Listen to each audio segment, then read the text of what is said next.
घोड़े का बदला। एक बार की बात है, एक घोड़ा और एक भैंस पहाड़ों के ऊपर एक सुंदर घास के मैदान में रहते थे।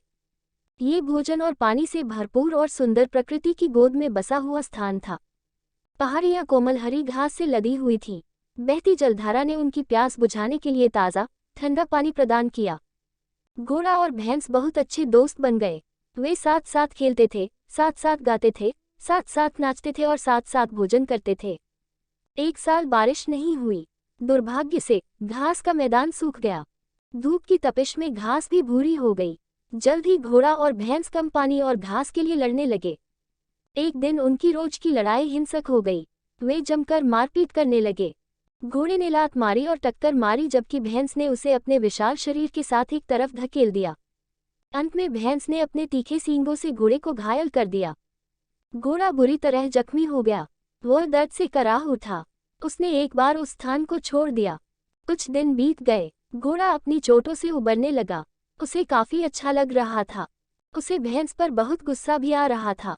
वह भूल नहीं पा रहा था कि कैसे उसके पक्के दोस्त भैंस ने उसे इतनी बुरी तरह चोट पहुंचाई थी। वह अपना बदला लेने की योजना बनाने लगा। उसने सोचा और अंत में एक निष्कर्ष पर पहुंचा। उसने मदद के लिए एक आदमी के पास जाने का फैसला किया। वह एक आदमी से मिले और अपनी कहानी सुनाई। उसने मदद की गुहार लगाई। उस आदमी ने कहा, अच्छा मेरे प्यारे घोड़े, तुम और भैंस आपस में लड़े और तुम हार गए। हारने वाले की मदद क्यों करनी चाहिए? इसके अलावा भैंस के तेज सींग होते हैं।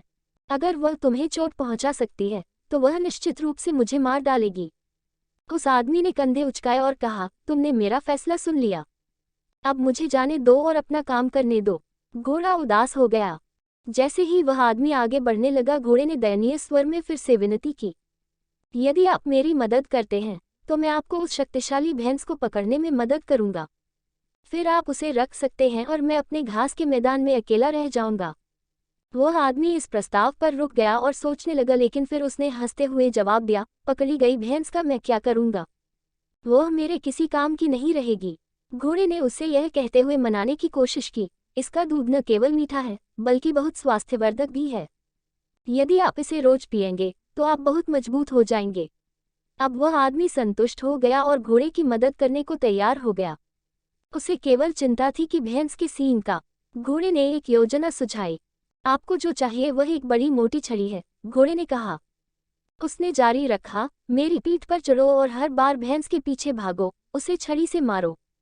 वह मेरे जितनी तेज नहीं दौड़ सकती और इसलिए हमें पकड़ नहीं पाएगी। आपकी योजना बहुत अच्छी लगी है। मुझे उम्मीद है कि यह काम करेगी। मैं इस सौदे के लिए तैयार हूँ, आदमी ने खुशी से कहा। उन्होंने अगली सुबह योजना को अंजाम देने का फैसला किया। वह आदमी अपने हाथ में एक बड़ी मोटी छड़ी लेकर घोड़े की पीठ पर चढ़ गया। उन्होंने घास के मैदान में भैंस को देखा। घोड़ा भैंस के पीछे से भागने लगा और उस आदमी ने उसे छड़ी से मारा। योजना काम कर रही थी। छड़ी के कुछ जोरदार प्रहार के बाद भैंस जमीन पर गिर गई। उस आदमी ने जल्दी से भैंस को पकड़ लिया और उसे अपनी झोपड़ी के बगल में एक पेड़ से बांध दिया। घोड़ा अपनी जीत पर खुश था। उसने न केवल अपना बदला लिया था बल्कि घास के मैदान का एकमात्र मालिक भी बन गया था। उसने उस आदमी को धन्यवाद दिया और जाने ही वाला था कि उसने देखा कि वह भी पेड़ से बंधा हुआ है। घोड़ा चौंक गया। वह उस आदमी की ओर मुड़ा और बोला, प्रिय मित्र, अब जब तुम्हारा काम पूरा हो गया है तो तुम मुझे छोड़ दो। मैं हरी घास का आनंद लूंगा और तुम भैंस के दूध का आनंद लोगे। आदमी ने जवाब दिया, मेरे प्यारे दोस्त, तुमने मेरी बहुत मदद की है। तुम समझदार हो। तुमने मुझे भैंस पकड़ना और घोड़ों की सवारी करना सिखाया। अब मुझे अच्छी तरह पता है कि तुम दोनों बहुत उपयोगी हो। मैं दोनों में से किसी को भी नहीं जाने दे सकता। मैं वादा करता हूँ कि मैं आपकी अच्छी देखभाल करूंगा। उदास घोड़े ने विश्वासघात महसूस किया, लेकिन कुछ देर सोचने के बाद उसने महसूस किया कि वह पीड़ित था क्योंकि वह क्षुद्र और तामसिक था। आदमी को भैंस के दूध का राज बताकर और उसे फंसाने में मदद करके उसने अपने दोस्त भैंस को धोखा दिया था। उस दिन के बाद से उसने निश्चय किया कि वह फिर कभी किसी के भरोसे को धोखा नहीं देगा, यहाँ तक कि उसे बंदी बनाने वाले व्यक्ति के भी नहीं। इसलिए घोड़े और कुत्ते भी मनुष्य के विश्वस्त मित्र बन गए हैं। इस कहानी से हमें ये सीख मिलती है कि आप यदि किसी का बुरा करते हैं तो आपके साथ भी बुरा ही होगा।